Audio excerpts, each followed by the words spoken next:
Hello,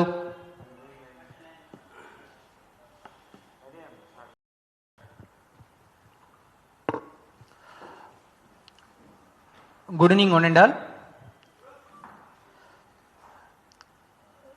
మరికొద్ది రోజుల్లో Jubilee hills by elections polling ఇంకొక 6 డేస్లో జరగబోతుంది.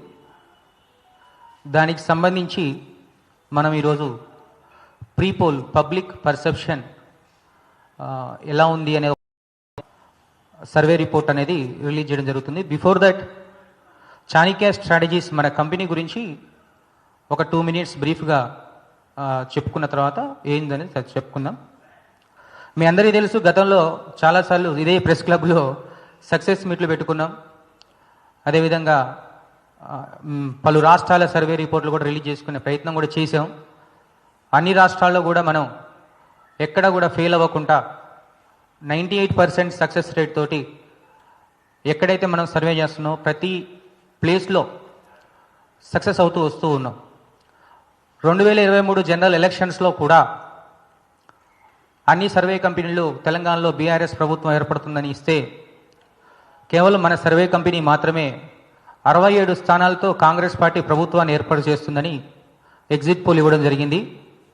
దాంతోపాటు ఉమ్మడి హైదరాబాద్ జిల్లాలో బీఆర్ఎస్ పార్టీ అన్ని స్థానాల్లో గెలుస్తుంది, కాంగ్రెస్ పార్టీ గెలవదు అని కూడా ఇచ్చిన ఏకైక సంస్థ అదే. ఈ పాయింట్ మీద మనం గతంలో ప్రెస్ క్లబ్లో మీటింగ్ కూడా పెట్టుకున్నాం. సక్సెస్ మీట్ మీ అందరితో పాటు కూడా మీడియా మిత్రులందరితో పాటు కూడా సెలబ్రేట్ చేసుకోవడం జరిగింది. అదే ఉత్సాహంతో మహారాష్ట్రలో బీజేపీ ఎన్డీఏ గవర్నమెంట్ ఏర్పడుతుందని చెప్పడం జరిగింది. ఢిల్లీలో కూడా బీజేపీ కూటమి గవర్నమెంట్ ఫామ్ చేస్తుందని చెప్పడం జరిగింది. ఇలా చేసిన ప్రతి చోట సక్సెస్ అవుతూ ఈరోజు 98% సక్సెస్ రేట్. 98% ఎందుకంటే ఒక హర్యానాలో మేము ఫెయిల్ అయ్యాం, అందుకే 2% తీసేసి 98% సక్సెస్ రేటు ఉంటూ ఈరోజు జూబ్లీ హిల్స్ ఎలక్షన్స్లో కూడా బై ఎలక్షన్స్లో 2 దఫాలుగా సర్వేలు చేయడం జరిగింది. ఒకటి సెప్టెంబర్ నెలలో మొదటి వారం నుంచి 3వ వారం వరకు అభ్యర్థులు ఇంకా డిసైడ్ కాలేదు. బీఆర్ఎస్ పార్టీ అభ్యర్థి అప్పటికి నామమాత్రంగా డిసైడ్ అయ్యారు, మాగంటి గోపీనాథ్ గారి భార్య సునీత గారిని. కాంగ్రెస్ నుంచి ఎటువంటి అభ్యర్థి పేరు రాలేదు ఇంకా అప్పటికి.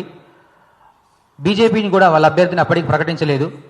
కానీ ఆ రోజు మేము తీసుకున్న క్వశ్చనీర్లో కాంగ్రెస్ పార్టీ ప్రభుత్వ పాలనపై ప్రజల అభిప్రాయాన్ని సేకరించడం జరిగింది. దానితో పాటు బై ఎలక్షన్స్లో మాగంటి సునీత వారిపైన సానుభూతి ఎంతవరకు ఉంటుంది, సానుభూతి వర్కౌట్ అవుద్దా లేదా, కాంగ్రెస్ పార్టీ 6 గ్యారెంటీలు వర్కౌట్ అవుతున్నాయా లేకపోతే సానుభూతి వర్కౌట్ అవుతుందా అనే అంశాల మీద ఆ రోజు సర్వే చేయడం జరిగింది. అప్పుడు సర్వే ప్రకారం కాంగ్రెస్కి బీఆర్ఎస్కి 11% డిఫరెన్స్ ఉంది ఆ రోజున. కానీ అక్టోబర్లో 3 పార్టీల నుంచి అభ్యర్థులు నిర్ణయించిన తర్వాత 3 పార్టీలలో గమనిస్తే కాంగ్రెస్ నుంచి నవీన్ యాదవ్ గారికి టికెట్ ఇవ్వడం జరిగింది. బీఆర్ఎస్ నుంచి దివంగత మాజీ ఎమ్మెల్యే భార్య మాగంటి సునీతకు టికెట్ ఇవ్వడం జరిగింది. బీజేపీ నుంచి మరొకసారి లెంకల దీపక్ రెడ్డికి టికెట్ ఇవ్వడం జరిగింది. ఈ 3 అభ్యర్థుల పేరు మీద రీసెంట్గా అక్టోబర్ 22 నుండి నవంబర్ 2 11 రోజుల ప్రయాణం సర్వేలో మనం ప్రతి డివిజన్ నుంచి సుమారుగా 1000 శాంపిల్స్ సేకరించుకొని అన్నిట్లో కలిపి 6000 సంథింగ్ శాంపిల్స్ సేకరించుకొని సర్వే అనేది చేయడం జరిగింది. ఈ సర్వే రిపోర్ట్ బయటపెట్టే ముందు ఏ అంశాలు ఏ పార్టీ మీద ప్రభావితం చేస్తున్నాయి, ప్రజలు ఏం మాట్లాడుకుంటున్నారు, ప్రజల్లో ఉన్న ఆలోచనలు, కాంగ్రెస్ ప్రభుత్వం మీద ప్రజల ఆలోచన ఎలా ఉంది,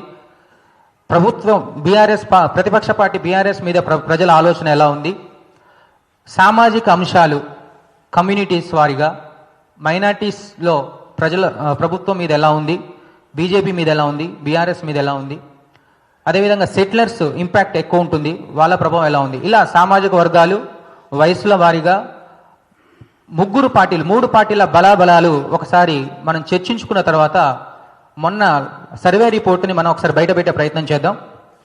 ఇప్పుడు మనం కాంగ్రెస్ గురించి ఇక్కడ మనం 4 రకాల ప్రశ్నలు మొన్న అక్టోబర్ 22 నుంచి నవంబర్ 2 వరకు తీసుకున్న దాంట్లో 4 రకాల ప్రశ్నలతో సర్వే చేయడం జరిగింది.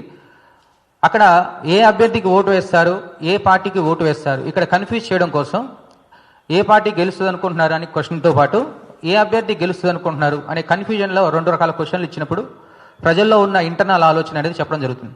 అయితే ఇక్కడ కాంగ్రెస్కి ప్రధానంగా కలిసి వచ్చే అంశాలు ఏంది అని మాట్లాడుకున్నట్లయితే మెయిన్ కాంగ్రెస్ పార్టీ ఎజెండాలో జూబ్లీహిల్స్ నియోజకవర్గం గురించి మాట్లాడితే జూబ్లీహిల్స్ నియోజకవర్గంలో మొత్తం 407 బూతులు, 407 బూతులలో యూసఫ్గూడ 56 బూతులు, షేక్పేట 70, రెహమత్ నగర్లో 72, సోమాజిగూడ పార్ట్ 38, ఎర్రగడ్డ 63, వెంగళరావు నగర్ 58, బోరబండ 50, ఇలా మొత్తం 407 బూతులలో మైనార్టీ సామాజిక వర్గం సుమారు 1,10,000 నుంచి 1,15,000 ఓట్ బ్యాంక్ ఉంది. అండ్ బీసీస్ వచ్చేసి 1,75,000 నుంచి 1,80,000 ఓట్ బ్యాంక్ ఉంది, ఆల్ బీసీస్. తర్వాత సెటిలర్స్ కమ్యూనిటీ 40,000 ఓట్ బ్యాంక్ వాళ్ళది ఉంది, కమ్మ సామాజిక వర్గం. అదేవిధంగా క్రిస్టియన్స్ వారొక 30,000 ఓట్ బ్యాంక్ ఉంది. ఆల్ టుగెదర్ 4 లక్షల చిల్లర ఓట్ బ్యాంకు జూబ్లీహిల్స్ నియోజకవర్గంలో మనం గమనించడం జరిగింది. ఇలా ఒక్కొక్క కమ్యూనిటీ పరంగా గమనిస్తే కాంగ్రెస్ ఎజెండాలో మెయిన్ బీఆర్ఎస్ అభ్యర్థిని ప్రకటించిన తర్వాత, కమ్మ సామాజిక వర్గం నుంచి అభ్యర్థిని ప్రకటించిన తర్వాత కాంగ్రెస్ అభ్యర్థిని సెలెక్ట్ చేయడంలో కొంత జాప్యం జరిగింది.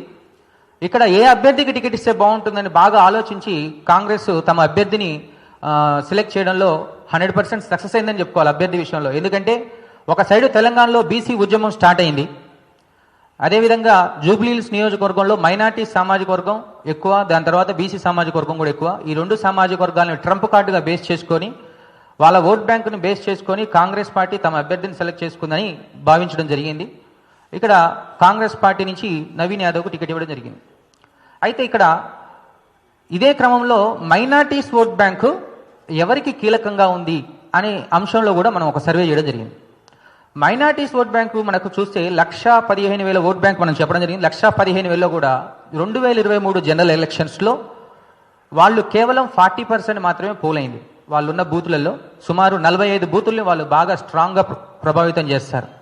ఈ 45 బూతులలో వాళ్ళది గతంలో 40,000 మాత్రమే పోలింగ్ జరిగింది. 40,000లో కాంగ్రెస్ పార్టీకి ఎంత మేరకు వచ్చిందని అనాలిసిస్ చేస్తే వాళ్ళకు 70% ఆ రోజు 2023 ఎలక్షన్స్లో పోల్ వేయడం జరిగింది. 30% మళ్ళీ బీఆర్ఎస్ మాగంటి గోపికి పోల్ వేయడం జరిగింది. కానీ ఈ ఎన్నికల్లో మైనార్టీస్ని మనం సర్వే చేసినప్పుడు అడిగితే ఇక్కడ 60:40 రేషియో, అంటే ప్రతి 10 మందిలో 6 కాంగ్రెస్ పేరు చెప్తే 4 బీఆర్ఎస్ పేరు చెప్పారు. కానీ ఇక్కడ ఇంకో ఈక్వేషన్ ఏంటంటే ప్రతి 10 మంది ఆడవాళ్ళలో మైనార్టీ ఓటర్లలో ప్రతి 10 మంది ఆడవాళ్ళలో మహిళా ఓటర్లలో 6 మళ్ళీ బీఆర్ఎస్ చెప్పారు. అంటే ఇక్కడ మనం ఒకటి గమనించాల్సింది ఏంటంటే మైనార్టీ మహిళల్లో బీఆర్ఎస్ పార్టీ అభ్యర్థి అయిన మాగంటి సునీతకి కొంత పాజిటివ్ ఎక్కువగా ఉంది. అంటే ఇక్కడ మనం మైనార్టీ ఓట్ బ్యాంకు ఎక్కువగా చీలే అవకాశం బీఆర్ఎస్కు ఉంది, మహిళా ఓట్ బ్యాంక్. అంటే ఈ రకంగా కంపేర్ చేసినప్పుడు ఇది రేపు పొద్దున 60-40 కాస్త 55-45 అవకాశం ఎక్కువగా కనపడుతుంది. ఎందుకంటే పోలింగ్ ఇంకా 4-5 రోజులు ఉంది కాబట్టి ఈ 4-5 రోజుల్లో క్యాంపెయినింగ్ ప్రభావం ఉంటుంది. కాబట్టి రోజు రోజుకి అంటే సెప్టెంబర్లో చేసిన సర్వేకి 11% ఉంటే అక్టోబర్లో చూసినప్పుడు కొంచెం డిఫరెంట్గా వచ్చింది. కాబట్టి బీఆర్ఎస్ యొక్క క్యాంపెయిన్ కానీ కాంగ్రెస్ క్యాంపెయిన్ ఈ 2 క్యాంపెయిన్లు ప్రభావం ఉంటుంది. కాబట్టి రాబోయే రోజుల్లో ఈ 60-40 మైనార్టీ రేషియో 55-45 అయ్యే అవకాశాలు అయితే క్లియర్గా కనపడుతూ ఉన్నాయి మరి ఇప్పటి వరకు. అదేవిధంగా బీసీస్ గురించి మాట్లాడుకున్నట్లయితే కాంగ్రెస్లో బీసీస్లో మనం కమ్యూనిటీ వారిగా చూస్తే యాదవులు, ముదిరాజులు, మున్నూరు కాపులు, ఇక్కడ జూబ్లీహిల్స్లో మున్నూరు కాపుల బలం కూడా చాలా ఎక్కువగా ఉంటుంది. తర్వాత యాదవులు, గౌడ్స్ ఇలా ఉన్నారు. అయితే ప్రజల్లో ఈ కమ్యూనిటీ వారిగా సర్వే చేస్తున్నప్పుడు ఏంటంటే కాంగ్రెస్ బీసీ కార్డు ఉపయోగించినప్పటికీ కాంగ్రెస్ అభ్యర్థి అన్ని కమ్యూనిటీల్ని కలుపుకుపోవట్లేదని ఒక చర్చ అయితే ఇక్కడ ఈక్వేషన్ ప్రజల నుంచి పర్సెప్షన్ బిల్డ్ అయింది. ఈ పర్సెప్షన్ ఏదైతే ఉందో ప్రజల్లో అది కాంగ్రెస్ అభ్యర్థికి కొంత వ్యతిరేక పవనాల దిశగా ఉన్నాయి. సో ఆల్ బీసీ కమ్యూనిటీస్ని కాంగ్రెస్ అభ్యర్థి కలుపుకోవట్లేదు అనే ఒక అంశం ప్రజల్లో ఎక్కడైతే రహమత్ నగర్, షేక్పేట, ఇటు సైడ్ ఎర్రగడ్డ, ఇక్కడ అందరూ కూడా ఆటోలు నడుపుకునే వాళ్ళు, పండ్లు వ్యాపారాలు, తర్వాత కన్స్ట్రక్షన్ ఫీల్డ్లో పనిచేసే మాస్ ఓటింగ్ ఎక్కువగా ఉంటుంది. అండ్ ఇక్కడ యూసఫ్ కూడా వచ్చేసరికి సినిమా ఇండస్ట్రీలో పనిచేసే జూనియర్ ఆర్టిస్టులు ఎవరైతే అంటే ఉత్తరాంధ్ర నుంచి వచ్చి సెటిల్ అయిన వాళ్ళు ఇక్కడ ఎక్కువగా ఉన్నారు. వీళ్ళందరిలో ఒక రకమైన ఈక్వేషన్ అనేది బీసీలో ఫ్రేమ్ అవుట్ అయింది. దీనివల్ల ఏమవుతుందంటే బీసీ ఓట్ బ్యాంకుల్లో కొంత పార్టు, మున్నూరు కాపుల్లో నుంచి కొంత పార్టు బీజేపీ పార్టీకి చీలిన, మరికొంత పార్టీలో 50-50 బీఆర్ఎస్ వర్సెస్ కాంగ్రెస్ షేర్ చేసుకుంటుంది ఇక్కడ. దీనివల్ల కాంగ్రెస్ ఇక్కడ గెలవాలంటే బీసీల నుంచి 60% లాక్కోవాల్సి ఉంటుంది. కానీ ఇప్పుడు ప్రస్తుతానికైతే బీసీల్లో 50-50 రేషియో ఉంది. కొంత పార్టు అంటే 20% పార్టు ఇక్కడ బీజేపీ పార్టీ తీసుకుంటుంది. ఇక చూస్తే కమ్మ సామాజిక వర్గం, ఆంధ్ర సెటిలర్స్ ఇక్కడ మనం చూసుకున్నట్లయితే ఇక్కడ క్లాస్ ఏరియాలో వెంగళరావు కాలనీ కానీ, ఎర్రగడ్డ కానీ, ఇటు సైడ్ షేక్పేట్లో ఒక రీజియన్ కానీ చూస్తే ఎప్పుడైనా సెటిలర్స్ ఆలోచన ఎట్లా ఉంటుందంటే రూలింగ్లో గవర్నమెంట్ ఏదైతే ఉందో వాళ్ళకు ఓట్లు వేస్తారు ఎక్కడైనా బై ఎలక్షన్స్లో. కానీ ఈ నియోజకవర్గంకి వచ్చేసరికి కొంచెం మనం సర్వే చేస్తున్నప్పుడు డిఫరెంట్గా అనిపించింది. అంటే నలుగురు ఉన్న చోట సెటిలర్స్, 2-3 ఉన్న చోట సెటిలర్స్ దగ్గరికి వెళ్ళి ఏ పార్టీ గెలుస్తుంది, ఏ పార్టీ అభ్యర్థికి ఓటేస్తారని అడిగినప్పుడు మాత్రం నలుగురు ఉన్న చోట అరే రేపు పొద్దున మనం ఏదైనా అంటే డిస్కషన్స్లో తప్పు వస్తాయని ఉద్దేశంతో సరిగా ఆన్సర్ చెప్పలేదు. కానీ అదే ఒక వ్యక్తిని మనం ఇండివిజువల్గా పక్కకు తీసుకెళ్ళి ఒక 10 నిమిషాలు టైం ఇచ్చి అడిగినప్పుడు మాత్రం 100% వాళ్ళు ఏం చేస్తున్నారంటే మాగంటి సునీత మీద కొంచెం సానుభూతి ఎక్కువగా ఉంది. ఈ సానుభూతి రేపు పొద్దున ఓటుగా మారే అవకాశాలు ఎక్కువగా ఉన్నట్టు గమనించి ఈ సెటిలర్స్లో ఆల్మోస్ట్ 65-35 రేషియో, అంటే 65% బీఆర్ఎస్కి 35% కాంగ్రెస్కి పడే అవకాశం అయితే క్లియర్గా ఇక్కడ గమనించడం జరిగింది. కానీ సెటిలర్స్ 2-3 ఉన్న చోట మనం సర్వే చేస్తే ఖచ్చితమైన ఫలితాలు అయితే రాబట్టలేకపోయినాం. 2-3 ఉన్న చోట రాలేము. కానీ ఇండివిజువల్గా పిలిచి మాట్లాడినప్పుడు మాత్రం వాళ్ళ మనసులో మాటని గమనించి అక్కడ మనం ఆన్సర్ తీసుకోవడం జరిగింది. అండ్ ఇక్కడ సెటిలర్స్లో ఎక్కువగా రియల్ ఎస్టేట్ వ్యాపారం చేసే వాళ్ళు ఉన్నారు. ఇక్కడ ఈ రియల్ ఎస్టేట్ వ్యాపారం చేసే వాళ్ళలో హైడ్రా ఎఫెక్ట్ తోటి గతంలో కాంగ్రెస్ ప్రభుత్వం తీసుకున్న ఏదైతే నిర్ణయం హైడ్రా ఉందో ఆ ఎఫెక్ట్ తోటి కొంత హైదరాబాద్లో మీ అందరికీ తెలిసిన విషయమే రియల్ ఎస్టేట్ రంగం అనేది కొంత కుదించుకుపోయిన విషయం, అంటే కుప్పకూలిపోయిన విషయం తెలిసిందే. కొనుగోళ్లు ఆగిపోయినాయి. కొనుగోళ్లు ఆగిపోవడంతో పాటు దీనితో అనుసంధానమైన 18 రకాల వ్యాపారాలు ఏదైతే రియల్ ఎస్టేట్తో అనుసంధానమైనవి, ఇసుక కావచ్చు, సిమెంట్ కావచ్చు, ఐరన్ కావచ్చు, కూలి పనులు కావచ్చు, ఇలా డిఫరెంట్ సెక్టర్స్ 18 రకాల వ్యాపారాల్లో 30% వ్యాపారాలు పడిపోయినాయి. దీనివల్ల రియల్ ఎస్టేట్ వ్యాపారం చేసేవాళ్ళు అండ్ ఆ రియల్ ఎస్టేట్ మీద డిపెండ్ అయిన మాస్ ఓటర్స్, కూలి పనులు చేసుకునే వాళ్ళు చాలా వరకు ఈ జూబ్లీహిల్స్ నియోజకవర్గంలో, అంటే నియోజకవర్గం మాత్రమే అందంగా కనపడదు, జూబ్లీహిల్స్ అద్దాల మెడలా కనపడుతుంది. కానీ లోపలికి వెళ్తే 60% మాస్ ఓటింగ్ ఉంది. ఇక్కడ 60% మాస్ ఓటింగ్, 40% క్లాస్ ఓటింగ్ ఉంది. ఈ 60% మాస్ ఓటింగ్ మీద ఎక్కువగా ఇంపాక్ట్ చూపిన నిర్ణయం ఏదైతే ఉందో హైడ్రా ఎఫెక్ట్, దానివల్ల మాస్ ఓటర్స్లో, ఎందుకంటే మేము ఒక దగ్గర ఇది రెహమత్ నగర్లో ఒక బస్తీకి వెళ్ళి అడిగినప్పుడు వాళ్ళు రూపాయి కూడబెట్టుకొని ఎక్కడో ఒక దగ్గర చిన్న ఫ్లాట్ కొనుక్కున్నారంట, దాంట్లో ఒక చిన్న ఇల్లు కట్టుకున్నారంట, దాన్ని కూలగొట్టారంట. సర్వేకి వెళ్ళినప్పుడు ఒక కుటుంబం చెప్పిన బాధ అనేది కొంచెం డిఫరెంట్గా, అంటే ఆ ఒకటే కాదు అలాంటి చాలా వరకు మనం వినడం జరిగింది. ఇవన్నీ ఏంటంటే కొంచెం మాస్ ఓటింగ్ని కదిలిచేసింది. పైకి ఏ పార్టీ గెలిస్తే బాగుంటుంది అన్నప్పుడు పైకి ఒక సమాధానం చెప్పినా, కానీ ఇండివిజువాలిటీ మాత్రం ప్రజల్లో ఒక సైలెంట్ ఓటింగ్ ప్రాతిపదికన సైలెంట్ ఓటింగ్ ప్రక్రియ అనేది రేపు పొద్దున 100% జరగబోతుంది అనేది మనం కనిపెట్టడం జరిగింది. సో దీనివల్ల ఏమవుతుందంటే సైలెంట్ ఓటింగ్ ఎక్కువ శాతం ఇక్కడ ప్రతిపక్ష పార్టీ అయిన బీఆర్ఎస్కి పడే అవకాశం ఉన్నట్టు గమనించడం జరిగింది ఇక్కడ. దాంతోపాటు ఇక కాంగ్రెస్కి ప్రధానంగా కలిసి వచ్చే అంశాల గురించి మాట్లాడుకుందాం. కాంగ్రెస్ పార్టీకి ప్రధానంగా కలిసి వచ్చే అంశాలు చూస్తే యాదవ కమ్యూనిటీ ఏదైతే బీసీ కార్డు ఉందో, యాదవ కమ్యూనిటీ, వాళ్ళ కమ్యూనిటీలో ఓట్లు తక్కువే ఉన్నా కానీ యూనిటీ ఉంటుంది. అదేవిధంగా మైనార్టీ ఓట్ బ్యాంకులో 60% వాళ్ళకు అనుకూలంగా ఉంది. దానితోపాటు కాంగ్రెస్ అభ్యర్థి అయిన నవీన్ యాదవ్, ఇతని మీద వ్యక్తిగతంగా ప్రజల్లో ఎవరు పెళ్లి కార్డు ఇచ్చినా వెళ్తాడంట, ఎవరు ఇన్వైట్ చేసినా వెళ్తాడంట. 100% వ్యక్తిగతంగా కొంచెం మంచినే ఉంది. అదేవిధంగా ఇతను గతంలో చేసిన శ్రీమంతాలు కానీ సోషల్ యాక్టివిటీస్ కానీ ప్రజల్లో కొంత మంచి పేరే ఉన్నప్పటికీ ఇక్కడ కాంగ్రెస్ ప్రభుత్వం మీద ఏర్పడ్డ ఏదైతే యాంటీ ఇన్కమెంట్స్ వ్యతిరేకత ఏదైతే ఉందో అది బలం అంటే ఎక్కువగా ఇంపాక్ట్ చూపిస్తుంది ఇక్కడ. అదేవిధంగా కాంగ్రెస్ గవర్నమెంట్ ఇచ్చిన ration cards, new ration cards mass ఓటింగ్స్లో కొంత పాజిటివ్ దృక్పథాన్ని అయితే అక్కడ ఇవ్వడం జరిగింది. దీంతో పాటు పాత కాంగ్రెస్ సాంప్రదాయ ఓట్ బ్యాంక్ ఏదైతే ఉందో అది ఒక 18 to 20,000 సాంప్రదాయ ఓట్ బ్యాంక్ ఇక్కడ ఉండడం గమనించడం జరిగింది. ఇవి కాంగ్రెస్ పార్టీకి 4 అనుకూల అంశాలని చెప్పుకోవచ్చు. ఇంకా నెగిటివ్ వచ్చేసరికి ప్రభుత్వ పాలన. ఇది మాత్రం మాట్లాడుకునే ముందు అయితే ఇక్కడ మనం సర్వేలో సెకండ్ క్వశ్చన్ కింద అడిగింది ఏంటంటే ప్రస్తుత ప్రభుత్వ పాలన మీద మీ అభిప్రాయం ఏంటి అని అడిగింది. ఈ ప్రశ్నకు సమానంగా మనం అడిగినప్పుడు 63% ప్రజలు కాంగ్రెస్ ప్రభుత్వ పాలన బాగలేదు అని చెప్పడం జరిగింది. దాంతోపాటు 29% ప్రజలు కాంగ్రెస్ ప్రభుత్వ పాలన బాగుంది, పర్లేదు అని చెప్పడం జరిగింది. మరొక 8% ప్రజలు ఇప్పుడే చెప్పలేం అనే ఆన్సర్ కూడా చెప్పడం జరిగింది. అంటే ఇక్కడ యాంటీ ఇన్కమెంట్స్ ప్రభుత్వ పాలన మీద వ్యతిరేకత అనేది 63% అంటే డేంజర్ జోన్లో ఉందని చెప్పుకోవచ్చు. అయితే ఇది రేపొద్దున బై ఎలక్షన్స్లో కొంత ఎక్కువ ప్రభావం చూపే అవకాశం అయితే ఉంది. ఇదే సైలెంట్ ఓటింగ్, ఎందుకంటే ఇంకా 3 సంవత్సరాలు కాంగ్రెస్ ప్రభుత్వం ఉంటుంది కాబట్టి ప్రజల్లో ఒక రకమైన భయం వాతావరణం అనేది ఏర్పడుతూ ఉంటుంది.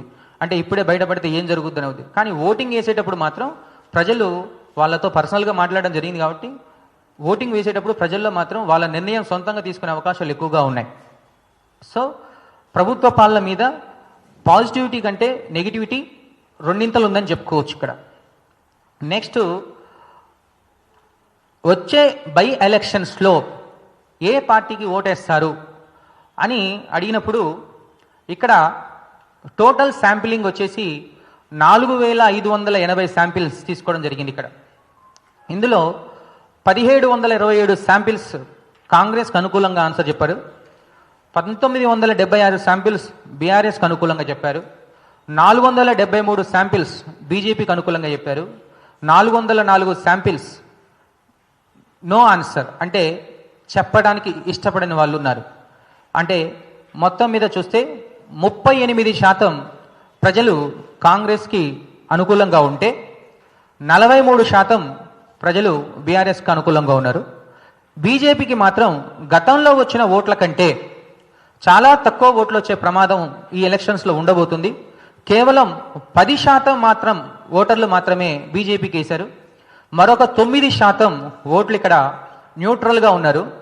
అయితే ఇక్కడ స్వింగ్ ఓటర్స్ గురించి మాట్లాడుకుంటే ఈ స్వింగ్ ఓటర్స్ 9% ఎప్పుడు కూడా ప్రభుత్వానికి ఆపోజిట్గా ఉంటారు. ఇక్కడ రూలింగ్లో ఉంది కాంగ్రెస్ పార్టీ.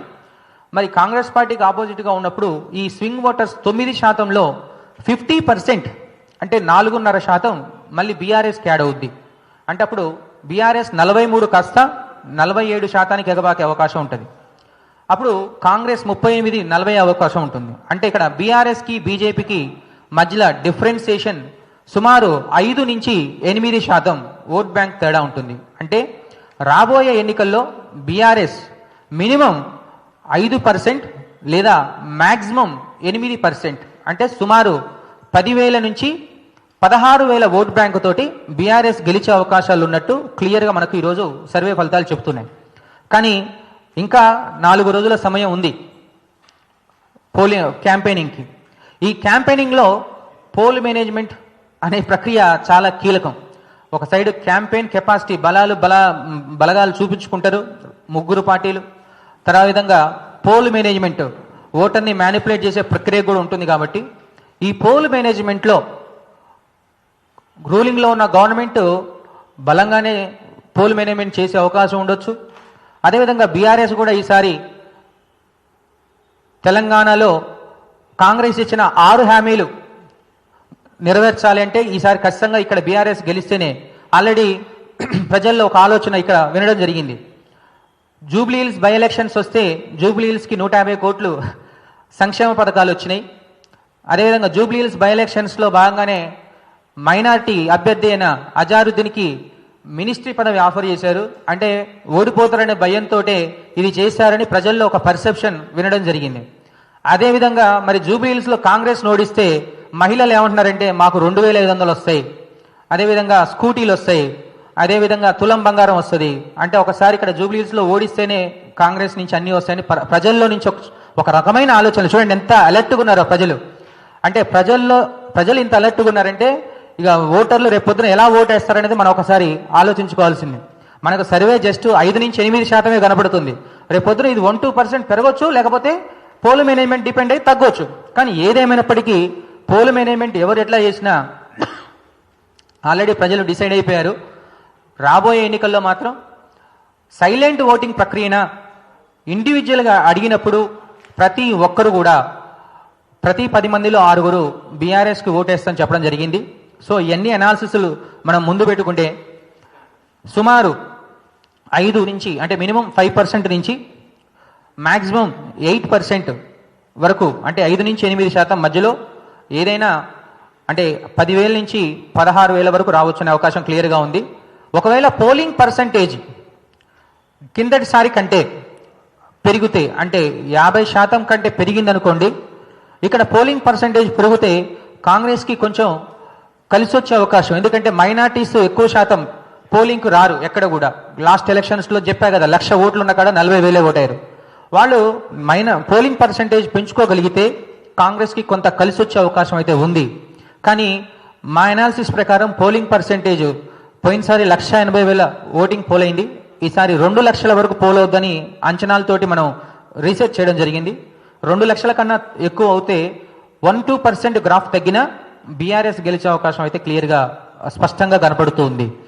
దానితో పాటు బీజేపీ పార్టీ గురించి చూస్తే యాక్చువల్గా 2023 జనరల్ ఎలక్షన్స్కి 6 నెలల ముందు బీఆర్ఎస్ అధికారంలో ఉన్నప్పుడు బీజేపీ గవర్నమెంట్ ఫామ్ చేస్తుంది తెలంగాణలో నెక్స్ట్ అని ఒక ఆలోచన అందరిలో వచ్చింది.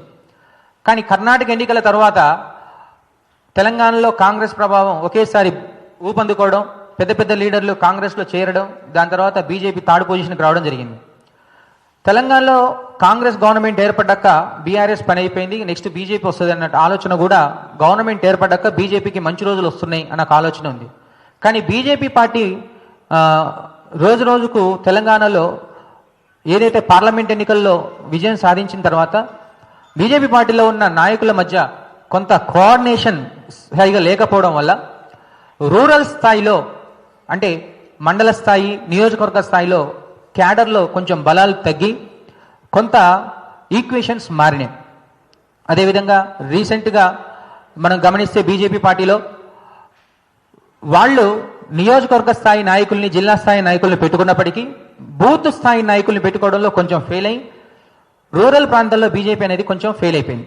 ఇక సిటీలో గతంలో జిహెచ్ఎంసీ ఎలక్షన్స్లో 48 స్థానాలు గెలిచిన బీజేపీ మరి రేపు ఈ ఎలక్షన్స్ ప్రభావం జిహెచ్ఎంసీ పడే అవకాశం ఉంటుంది. కాబట్టి ఖచ్చితంగా ఈ ఎలక్షన్స్లో బీజేపీ మంచి పొజిషన్లో ఓట్లు తెచ్చుకోవాల్సిన పరిస్థితి ఉంది. కానీ జూబ్లీహిల్స్లో సర్వే చేస్తున్నప్పుడు బీజేపీ థర్డ్ పొజిషన్లో ఉన్నట్లు గమనించడం జరిగింది. ఇక్కడ బీఆర్ఎస్ వర్సెస్ కాంగ్రెస్ ఎన్నికలే జరుగుతున్నాయి. జూబ్లీహిల్స్లో BRS versus Congress versus BJP అనేది ఎన్నికలు ఎక్కడ కూడా ఏ డివిజన్లో కూడా మనం ఎక్కువగా చూడలేము. ఒక షేక్పేట డివిజన్లో మాత్రం ఒక బస్సు 2-3 బస్సుల్లో ట్రయాంగిల్ ఫైట్ అన్నారు. మిగిలిన అన్ని డివిజన్లలో కూడా బీఆర్ఎస్ వర్సెస్ కాంగ్రెసే ఎన్నికల వాతావరణం ఏర్పడింది. బీజేపీకి గతంలో వచ్చిన ఓట్ల కంటే చాలా తక్కువ ఓట్లు, అంటే బిలో 10% ఓట్స్ వచ్చే అవకాశాలు అయితే ఈ ఎన్నికల్లో జరగబోతుంది. ఈ ఎఫెక్ట్ రేపొద్దున జిహెచ్ఎంసీ ఎన్నికల్లో కూడా కాంగ్రెస్ వర్సెస్ బీఆర్ఎస్ ఎన్నికలు అనే వాతావరణం అనేది జరిగే అవకాశాలు ఉంటే క్లియర్గా స్పష్టంగా కనపడుతుంది. ఇక ఏజ్ ఫ్యాక్టర్స్ మనం మాట్లాడుకున్నట్లయితే ఏజ్ ఫ్యాక్టర్స్లో యూత్ 18 నుంచి 20 సంవత్సరాలు ఫ్రెష్ ఓటర్స్ 12,000 ఉన్నారు. ఇక్కడ 20 నుంచి 29,000 వయసు 72,000 మంది ఉన్నారు. 30 నుంచి 39 ఏళ్ల వయసు ఓటర్లు 96,000, 40 నుంచి 49,000 వయసు వాళ్ళు 87,000, 50 నుంచి 59 ఏళ్ల వయసు 67,000, 60 నుంచి 69 ఏళ్ళు 38,000, ఇక 70+70+ ఉన్న వాళ్ళు 24,000. ఓవరాల్గా 4,07,000 ఓట్స్ మనం చూసుకున్నట్లయితే ఇక్కడ యూత్లో 12 ఎవరైతే ఫ్రెష్ ఓటర్స్ ఉన్నారో నవీన్ యాదవ్, నవీన్ అన్న అనే ఒక భజన అయితే యూత్లో ఉంది. ఇది వినపడింది, కనబడింది నియోజకవర్గంలో. కానీ వీళ్ళ సంఖ్య చాలా తక్కువ, అంటే 12,000 ఉంది. కాబట్టి ఇది గెలుపు ఓటముల్ని నిర్ణయించేదిగా ఉండదు. కానీ 30 నుంచి 50 ఏళ్ళు 60 ఏళ్ల వయసు ఉంటే 2.5 లక్షలు వీళ్ళే ఉన్నారు. ఈ 2.5 లక్షల్లో మహిళా ఓటర్లలో ప్రతి 10 మందిలో 6, 7 బీఆర్ఎస్కి అనుకూలంగా ఉన్నారు. ఇక్కడ మహిళా ఓటింగ్ కీలకం కాబట్టి ఇక్కడ మాగంటి సునీత మీద సింపతితో పాటు ఎంపతి అంటే సానుభూతితో పాటు అయ్యో పాపం అనే ఒక ఈక్వేషన్ మాగంటి సునీత మీద ఎక్కువగా మహిళల్లో వినపడడం జరిగింది. దీనివల్ల మహిళా ఓటు బ్యాంక్లో 70% గమనిస్తే బీఆర్ఎస్కి పడే అవకాశం ఉంది. ఇంకా పురుషులలో ఏంటంటే పాత ఓటర్స్, జూబ్లీహిల్స్ సాంప్రదాయ ఓట్ బ్యాంక్, పాత ఓటర్స్ అంటాం, ఫస్ట్ నుంచి ఉన్న ఓటర్స్, వాళ్ళ సంఖ్య చాలా తక్కువ, 50 నుంచి 70 వేలే. వాళ్ళలో మాత్రం కాంగ్రెస్ మీద కొంత వ్యతిరేకత ఉంది. అభ్యర్థి ఒక నెరేషన్ బేస్ చేసుకోవచ్చు, కాంగ్రెస్ పార్టీ బేస్ చేసుకోవచ్చు.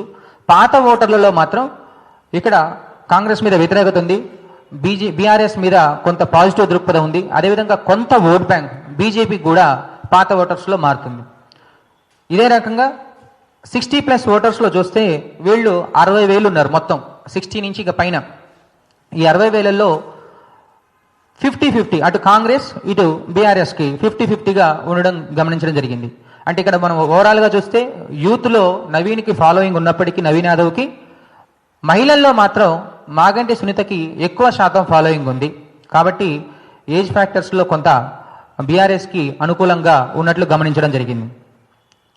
ఇక ప్రభుత్వ పాలన మీద ప్రజల తీర్పు, అసలు ప్రజలు ఏం కోరుకుంటున్నారు మీద చూస్తే 2 సంవత్సరాల ఇంకొక 1 మంత్లో నవంబర్ 30 అంతే అనుకుంటా కదా, నవంబర్ 30 2 సంవత్సరాలు ముగించుకుంటు 2 సంవత్సరాల ప్రభుత్వ పాలనలో మీరు గమనిస్తే రంగారెడ్డి, హైదరాబాద్, తెలంగాణ మొత్తం మీద ఉన్న పాపులేషన్లో ఈ రంగారెడ్డి, హైదరాబాదులోనే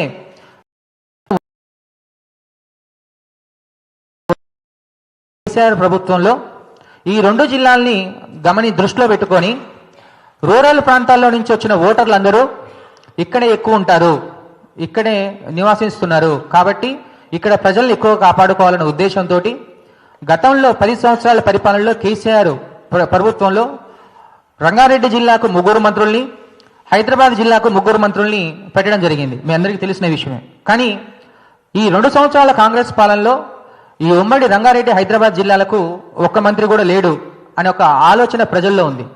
అంటే మాకేదైనా సమస్య వస్తే ఏ మంత్రికి చెప్పుకోవాలి అనే ఒక ఆలోచన. రూరల్లో మంత్రులు ఉన్నారు, రేషన్ కార్డులు ఉన్నాయి, ఇందిరా మిల్లు వస్తున్నాయి, సన్నబియ్యం వస్తున్నాయి, అన్నీ వస్తున్నాయి. అంటే ఏదైతే హామీలు ఇచ్చినా అవి చేస్తున్నారు. కానీ ఈ 2 జిల్లాల్లో ప్రజలకు ఏం న్యాయం జరిగింది అనే ఒక ఆలోచనతో ఇక్కడ ప్రజలు కొంత సంకోచం అనేది వ్యక్తం చేయడం జరిగింది. దీని ఇంపాక్ట్ ఎక్కువగా ఉంది. అంటే 2 జిల్లాల్లో ఏ మంత్రి లేకపోవడం, అదేవిధంగా మొన్నటికి మొన్న కాంగ్రెస్ ప్రభుత్వం తీసుకున్న ఏదైతే నిర్ణయం మైనారిటీ అభ్యర్థికి మంత్రి పదవి, ఎమ్మెల్సీ ఇచ్చి మంత్రి పదవి ఏదైతే ఉందో అది ఆలోచనలో ప్రజల్లో ఇంకొక రక ఆలోచన డిసైన్ చేసింది. ఏంటంటే ఎన్నికలు వచ్చినాయి కాబట్టి ఇప్పుడు ఇక్కడ ఇచ్చడం జరిగిందా? మరి రంగారెడ్డి, హైదరాబాద్లో ఒక కాంగ్రెస్ అభ్యర్థి కూడా గెలవలేదు, రంగారెడ్డిలో గెలిచింది ఒకే ఒక కాంగ్రెస్ అభ్యర్థి, ఇబ్రహీంపట్నంలో మల్రెడ్డి రంగారెడ్డి గెలిచారు, కనీసం అక్కడ గెలిచిన అభ్యర్థి కూడా మంత్రి పదవి వేయలేదు. మరి హైదరాబాద్లో మైగ్రేట్ అయ్యారు, అరికపూడి గాంధీ పార్టీ మారి వచ్చాడు. మరి అంతకుముందు మంత్రి పదవి వేయకుండా ఎన్నికలు వచ్చినాయి, ఇప్పుడు మంత్రి పదవి ఇస్తున్నారు. ఓన్లీ మైనార్టీ ఓట్లను చీల్చడం కోసమే, మైనార్టీ ఓట్లను లాక్కోవడం కోసమే మంత్రి పదవి ఇచ్చారా అనే ఒక ఆలోచన బీసీ ఓటర్లలో స్టార్ట్ అయింది. దీంతోపాటు నవీన్ యాదవ్ యొక్క ఫాలోవర్స్లో కూడా ఒక ఆలోచన ఏమైందంటే, ఎన్నికలు సర్వే చేస్తున్నప్పుడు నవీన్ యాదవ్ గెలిస్తే హైదరాబాద్లో మంత్రి లేడు కాబట్టి యాదవ్ కమ్యూనిటీ నుంచి మంత్రి అయ్యే అవకాశం ఉంది అని వాళ్ళు ఆల్రెడీ ఒక పర్సెప్షన్ బిల్డ్ చేసుకోవడం జరిగింది.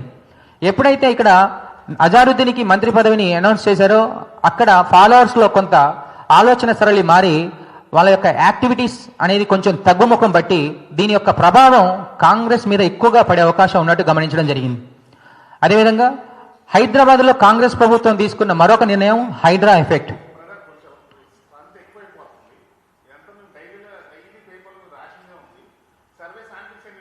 అవి మొత్తం చెప్పాను.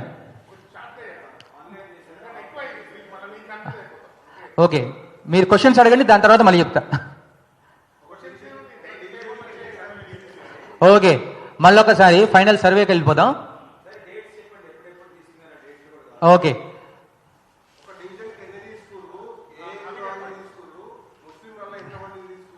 Okay, okay, done. తీసుకోండి.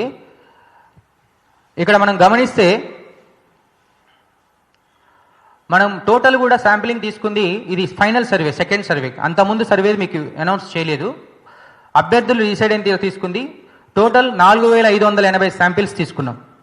4580 శాంపిల్స్లో షేక్పేట్ మనం తీసుకుంది 900, యూసఫ్ కూడా 750, రెహమత్ నగర్ 820, సోమాజిగూడ 300, ఎర్రగడ్డ 680, వెంగళరావు నగర్ 530, బోరబండ 700. ఇక్కడ మనం తీసుకుంటే టోటల్ శాంపిల్స్ 4580లో 17-27 శాంపిల్స్ కాంగ్రెస్కి అనుకూలంగా చెప్పడం జరిగింది. 1976 శాంపిల్స్ బీఆర్ఎస్కి అనుకూలంగా చెప్పడం జరిగింది. బీజేపీకి 473 శాంపిల్స్ చెప్పడం జరిగింది. 404 మంది ఏ ఆన్సర్ చెప్పలేదు. అంటే ఇప్పుడే చెప్పలేం అనే సంఖ్య. పర్సంటేజ్ల ప్రకారం చూసుకుంటే బ్రదర్ 38% కాంగ్రెస్కి, 43% బీఆర్ఎస్కి, 10% బీజేపీకి. ఇందాక ఎటు నిర్ణయం చెప్పని వాళ్ళు 9% స్వింగ్ ఓటర్స్. ఈ స్వింగ్ ఓటర్స్లో ఇందాక మీకు నెరేషన్ ఇచ్చా, ఎలా ఉంటుందంటే ఇది ప్రభుత్వ వ్యతిరేక ఓట్ బ్యాంక్ ఉన్నది. దీంట్లో 50% మళ్ళీ యాంటీ ఇన్కంబెంట్ బీఆర్ఎస్కు ప్రతిపక్షానికి యాడ్ అవుద్ది. కాబట్టి ఈ 43 కాస్త 4% యాడ్ అయితే 47 అయ్యే అవకాశాలు ఉంటాయి. అప్పుడు బీఆర్ఎస్ పర్సంటేజ్ 43 to 48 అయినప్పుడు బీఆర్ఎస్ మినిమం 5% నుంచి 8% మార్జిన్ తోటి కొంచెం అనుకూల వాతావరణాలు ఉన్నాయని చెప్పుకోవచ్చు.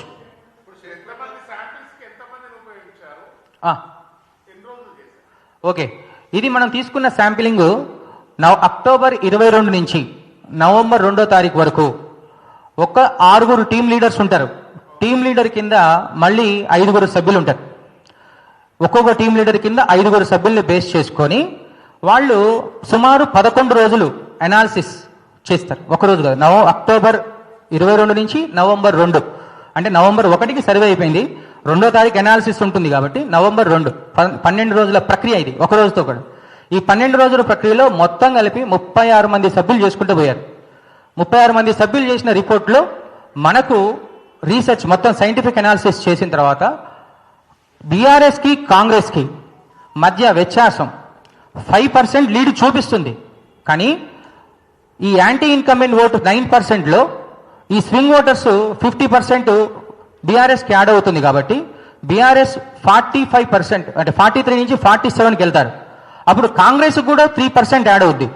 అంటే అప్పుడు 38 నుంచి 41, అంటే అప్పుడు 41, 47, అంటే 6% డిఫరెన్స్ అనేది ఈ రెండు పార్టీలకు ఉన్నట్టు రీసెర్చ్ చెప్తుంది. ఇది అవునండి.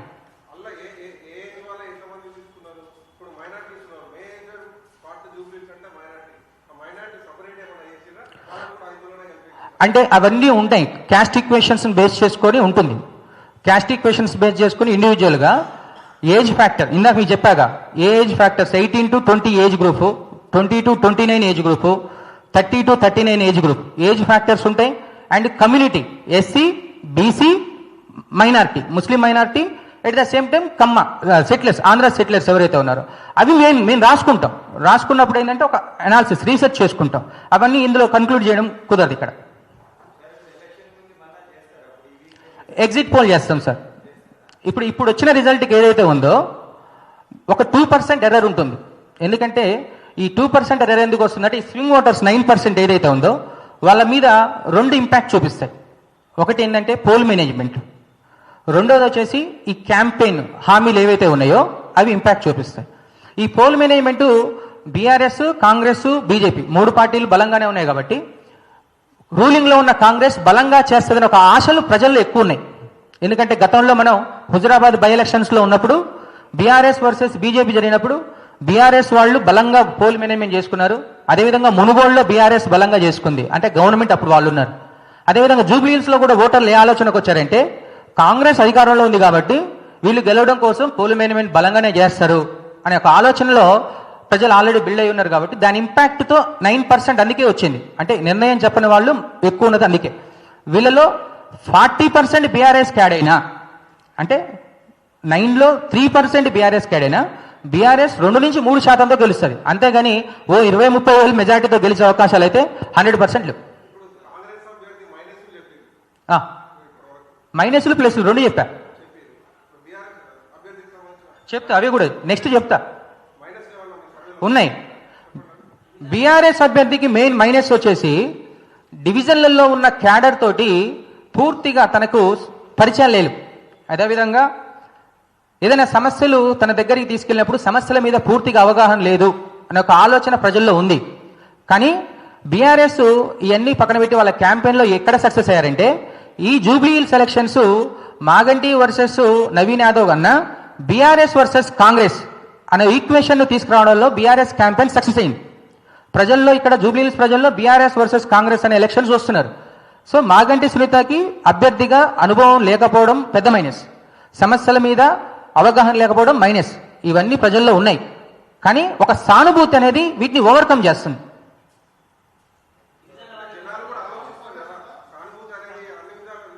అవును, అన్ని విధాలుగా లేవు. అంటే కంటోన్మెంట్లో ఎస్ ఎగ్జాక్ట్లీ మంచి ప్రశ్న అడిగారు. కంటోన్మెంట్ చూస్తారు కింద అప్పుడు మనకు పార్లమెంట్ ఎన్నికలు జరుగుతున్నాయి. పార్లమెంట్ ఎన్నికలు జరిగినప్పుడు కాంగ్రెస్ వర్సెస్ బీజేపీ జరిగింది తెలంగాణ మొత్తం. బీఆర్ఎస్ అనేది జరగలేదు. పార్లమెంట్ ఎన్నికలతో పాటు జరిగిన ఎన్నికల్లో అక్కడ కూడా కాంగ్రెస్ వర్సెస్ బీఆర్ఎస్ జరిగింది. అక్కడ ఆల్రెడీ ఒకసారి బై ఎలక్షన్స్ వస్తే సానుభూతి వర్కౌట్ అయింది, గెలిచారు. ఇక రెండోసారి గణేష్ మీద కూడా సానుభూతి ఉంది, ఎందుకంటే గతంలో ఓడిపోయాడన్న సానుభూతి. ఇక్కడ నవీన్ యాదవ్ కూడా 2 సార్లు గతంలో ఓడిపోయాడన్న సానుభూతి ఉంది. కానీ ఈ సానుభూతి కంటే అక్కడ మాగంటి సునీత భర్త చనిపోయాడని ఒక సానుభూతి. అంటే ఇక్కడ సెంటిమెంట్తో పాటు సింపతితో పాటు ఎంపతి వర్కౌట్ అవుతుంది సునీత మీద. కానీ నవీన్ యాదవ్ మీద ఓన్లీ సింపతి వర్కౌట్ అవుతుందని చెప్తున్నా. చెప్తా సార్. ఎస్, మంచి ప్రశ్న అడిగి. అవును అవును సార్, ఇందాక మీకు ఫ్లోలో చెప్తున్నప్పుడు వ్యాపారాల గురించి, రియల్ ఎస్టేట్ వ్యాపారాల గురించి చెప్పా. దాంతోపాటు ఇక్కడ మనం మెయిన్గా చూస్తే ఏంటంటే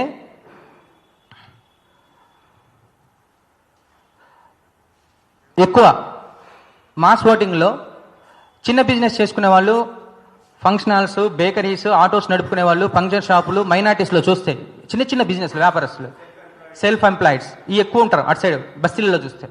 ఇక పెద్ద వ్యాపారాలు చేసుకునే వాళ్ళు, రియల్ ఎస్టేట్ కావచ్చు, దానికి సంబంధించిన వ్యాపారాలు చేసుకునే వాళ్ళు కావచ్చు ఎక్కువ ఉంటారు. అయితే వ్యాపారాలు, రియల్ ఎస్టేట్ వ్యాపారాలు ఇండివిజువల్గా ఉన్నప్పుడైతే మాకు వ్యాపారం తగ్గింది అని ఒక ఆలోచన ఉంది. కానీ ఇంకా 3 సంవత్సరాలు గవర్నమెంట్ ఉంది కదా, మరి ఈ 3 సంవత్సరాలు మరి వ్యాపారాలు చేసుకోవాలంటే మరి ఏదో ఒకటి చేయాలి కదా అని పెద్ద వ్యాపారాలు చేసుకునే వాళ్ళలో మాత్రం ఆలోచన సరళి మారింది. కానీ చిన్న చిన్న వ్యాపారత్వం చేసుకునే వాళ్ళకైతే వాళ్ళు చెప్పింది ఏంటంటే గతంలో ఉన్న వ్యాపారం కంటే ఇప్పుడు వ్యాపారం కొంచెం తగ్గింది, ఒక 20-30% తగ్గింది.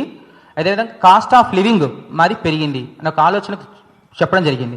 అదేవిధంగా రిటైర్డ్ ఎంప్లాయీస్లో ఒక ఆలోచన రీసెంట్గా, ఇది తెలంగాణ మొత్తం ఉంది కానీ ఇక్కడ కొన్ని బస్తీల్లో ఎస్పెషల్లీ చెప్పాలంటే ఎర్రగడ్డ, అదేవిధంగా బోరబండ ఈ ప్రాంతాల్లో రిటైర్డ్ ఎంప్లాయీస్ కొంత ఉన్నారు. వాళ్లకు రావాల్సిన ఫంక్షన్స్ ఏదైతే రావాల్సిన డబ్బులు, రిటైర్డ్ కాగానే రావాల్సిన డబ్బులు రాకపోవడం కొంత వాళ్ళకు ఆలోచన సరళిని మార్చింది. కానీ అలా అని వాళ్ళ ఓట్ బ్యాంక్ మారుద్దా అంటే కొంత రేపు పొద్దున ఓటు వేయకపోతే ఇంకేమైనా అయితే భయం కూడా లోపల ఉంది. సో ఇక్కడ సైలెంట్ ఓటింగ్ వీళ్ళలో పడే అవకాశం ఉంది. ఈ సైలెంట్ ఓటింగ్ వల్లనే ఇక్కడ స్వింగ్ ఓటర్స్ పెరగడం జరిగింది.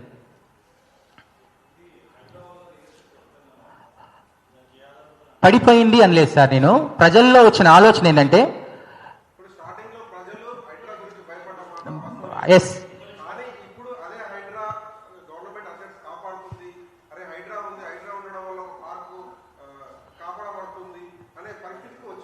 ఓకే, వాళ్ళు ఎగ్జాక్ట్లీ వాళ్ళు చెప్తున్నారు. కానీ ప్రజల్లో వచ్చిన ఆలోచన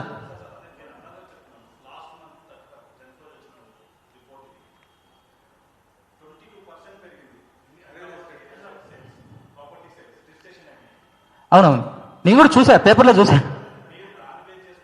లేదు లేదు లేదు, ప్రజలు మాస్ ఓటింగ్, ఇందాక మీకు చెప్పా, జూబ్లీహిల్స్ నియోజకవర్గం మాత్రమే హార్ట్ ఆఫ్ ది సిటీ, కానీ ఇక్కడ ఎక్కువ మాస్ ఓటింగ్ ఉన్నారు. 60%, మోర్ దాన్ 60%, మనం బస్సుల్లోకి వెళ్తే మోర్ దాన్ 60% మాస్ ఓటింగ్. ఈ మాస్ ఓటింగ్ అదే అదే ప్రజలు చెప్పిన మాటే మనకు కీలకం. వాళ్ళు మాస్ ఓటింగ్ ఏం ఆలోచిస్తాడంటే నష్టం జరిగింది మాత్రమే ఆలోచిస్తాడు. అది ఎంతవరకు మంచిది ఎంతవరకు చెడ్డదని వాడికి పూర్తిగా అవేర్నెస్ ఉండదు. సో ఆ అవేర్నెస్ కల్పించాల్సిన బాధ్యత ఎవరికి ఉంటుందంటే పార్టీలకు ఉంటుంది.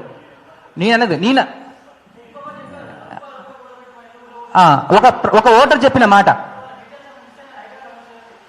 మాట్లాడదాం అవన్నీ. వర్షమా?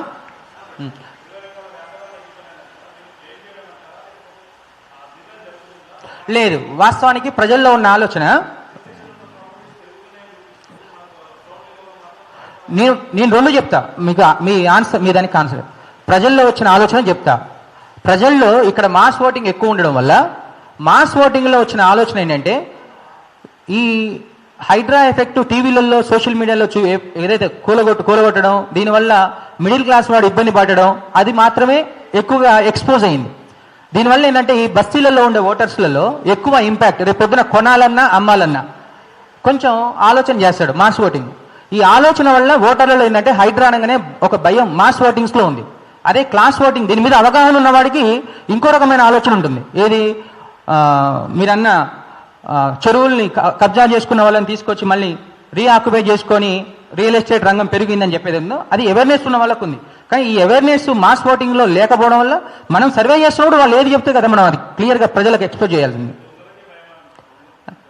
అట్లా కాదు, ఈ మాస్ ఓటింగ్ మనం దొంగలు అనకూడదు. ఓన్లీ మాస్ ఓటింగ్ గురించి మాట్లాడుతున్నా.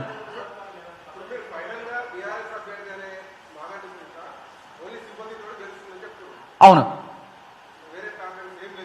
రెండోది ఉంది. ఇవి కూడా చెప్పాం. ఎందుకు ఓటేస్తారని మీరు బీఆర్ఎస్కి ఎందుకు ఓటేస్తారు, కాంగ్రెస్కి ఎందుకు ఓటేయకూడదు అనే క్వశ్చన్స్ కూడా ఉంటాయి కదా. సర్వే చేసేటప్పుడు అన్ని రకాల ప్రశ్న ఉంటుంది. 100% చెప్పు. అయితే ఇక్కడ బీఆర్ఎస్ అభ్యర్థికి సింపతి వర్కౌట్ అవుతుంది, కానీ ప్రజల్లో ఇందాక ఏదైతే చెప్తున్నామో ప్రజల్లో కంపారిజన్ అనేది ఒకటి ఉంది. గతంలో 10 సంవత్సరాల ప్రభుత్వ పాలనని, ఇక్కడ 2 సంవత్సరాల ప్రభుత్వ పాలనని ఈ ఎవరైతే గ్రాడ్యుయేట్స్, అంటే ప్రతి ఇంటికి ఒక గ్రాడ్యుయేట్ ఉన్నాడు గమనిస్తే, ఇప్పుడు చదువుకున్న వాళ్ళు, ఈ గ్రాడ్యుయేట్స్ కంపారిజన్ అనేది స్టార్ట్ అయింది. సెల్ఫ్ రెస్పెక్ట్ అనేది బాగా కోరుకుంటున్నారు, ఓటర్ బాగా కోరుకునేది ఫైనల్ ఎజంప్షన్. సెల్ఫ్ రెస్పెక్ట్ బాగా కోరుకుంటున్నారు. ఈ సెల్ఫ్ రెస్పెక్ట్ ఏంటంటే, చిన్న ఉదాహరణ ఏంటంటే, గతంలో ఎమ్మెల్యే ఒక ఊరికి వచ్చాడంటే అందరూ సంతోషపడేవాళ్ళు. ఇప్పుడు ఎమ్మెల్యే మన పక్కింటికి వచ్చాడన్నా సంతోషపడట్లేదు. ఎందుకంటే నా ఇంటికి రాలేగా అనే ఒక సెల్ఫ్ రెస్పెక్ట్కి వెళ్ళిపోయారు. అంటే ఈ సెల్ఫ్ రెస్పెక్ట్, ఓవర్ ఎక్స్పెక్టేషన్స్ ఏదైతే ఉన్నాయో ఈ ఎక్స్పెక్టేషన్స్ని గవర్నమెంట్ టచ్ చేయలేకపోతుంది. ఈ టచ్ చేయలేకపోవడం వల్ల ఏంటంటే కంపారిజన్ స్టార్ట్ అయింది, అటు లాస్ట్ ప్రభుత్వ పాలనకి ఈ ప్రభుత్వ పాలనకి. లాస్ట్ ప్రభుత్వ పాలనలో ఏమైందంటే ప్రతి వారం రూరల్లో ఏదో ఒకటి ఏంటంటే హరితహారమనో, రైతు యాత్ర, చైతన్య యాత్రనో ఏదో ఒకటి క్యాడర్ అంతా యాక్టివిటీగా ఉండే, ఓటర్స్ యాక్టివిటీగా ఉండేవాళ్ళు. కానీ ఈ 2 ఏళ్లలో ఏంటంటే ఇటువంటి యాక్టివిటీస్ సరిగా జరగకపోవడం వల్ల ఏంటంటే కొంచెం కంపారిజన్లో తేడా రావడం వల్ల ప్రజల్లో ఒక కోపం, వ్యతిరేకత అనడంగా అసంతృప్తి అని అన్నాం. ఎందుకంటే ఇంకా 3 సంవత్సరాలు ఉంది. ఈ అసంతృప్తిని వీళ్ళు సరి చేసుకుంటే ఇంకా 3 ఏళ్ళు దర్జాగా పరిపాలించుకునే అవకాశం ఉంది.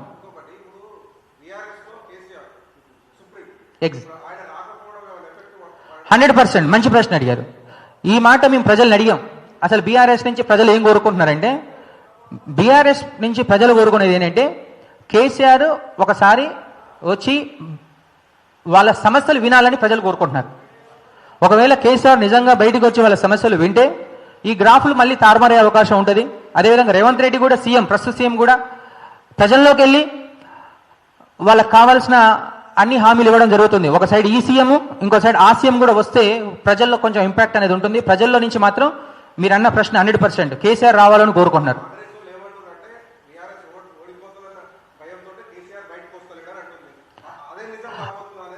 బ్రదర్, అది 2 ప్రభుత్వాలు, 2 పార్టీల యొక్క ప్రశ్నలు. మనం సర్వేల గురించి మనం మాట్లాడుకుందాం.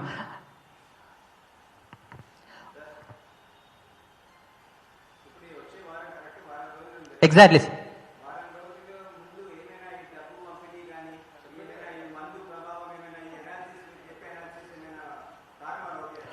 నేను చెప్తున్నా కదా సార్, ఈ వారంలో 2 ప్రభావాలు ఉంటాయి. ఒకటి క్యాంపెయిన్, స్ట్రెంగ్త్ ఆఫ్ క్యాంపెయిన్. 2 పార్టీలు వాళ్ళ స్ట్రెంగ్త్ను ప్రూవ్ చేసుకునే టైం ఉంది.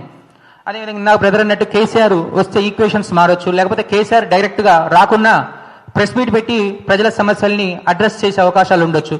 లేదా రేవంత్ రెడ్డి తన వైఖరిని మార్చుకొని హైడ్రాని మళ్ళీ బ్యాక్ తీసుకోవచ్చు, ప్రజల సమస్యల మీద ఎక్కువ స్ట్రెంత్ తీసుకోవచ్చు.